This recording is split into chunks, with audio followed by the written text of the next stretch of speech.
and there's institutions make a lot of compromises, and often turnarounds include, as John said, tough decisions and breaking some of those compromises. Can you talk a little bit about compromises that institutions typically have to break through times like this and what a turnaround means for kind of the current status quo? Sure. That thinking of compromises is attributed to Michael Porter at the Harvard Business School, who, in his theories suggests that every industry, every business has compromise with its customers and its Mhm. clients. And those compromises, in order for an institution to change, and especially in a turnaround, some of those compromises have to change. So those compromises are different at every institution, and they're different in every industry. Give you a simple example. I was speaking with a client recently.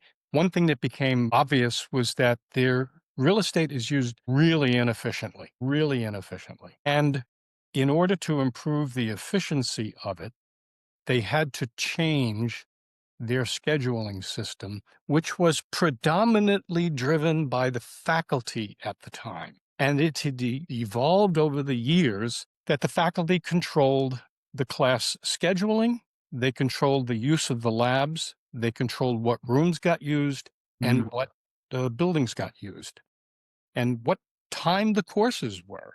At times, if a faculty member wanted to teach a course at 8 o'clock at night, that building may stay open an extra 4 hours simply to have that hour and a half class. So that was the compromise. The president, working with the faculty senate, ultimately was able to kind of restructure what those compromises were. It wasn't easy. And I mentioned, reviewing legal documents. It ultimately had to, result in a change in the faculty documentation, faculty contract. But changing that compromise on a more, larger scale, institutions that were classroom based and have effectively then, the compromise was you come to the school and we teach you here, you go home. Well, now the compromise is we build the course with technology and we deliver it and you take it wherever and whenever you want. So I think examining the compromises is really important because there typically does need to be change in those compromises. I'm assuming that the reason that works is because everything is consistent with the stated mission for the organization.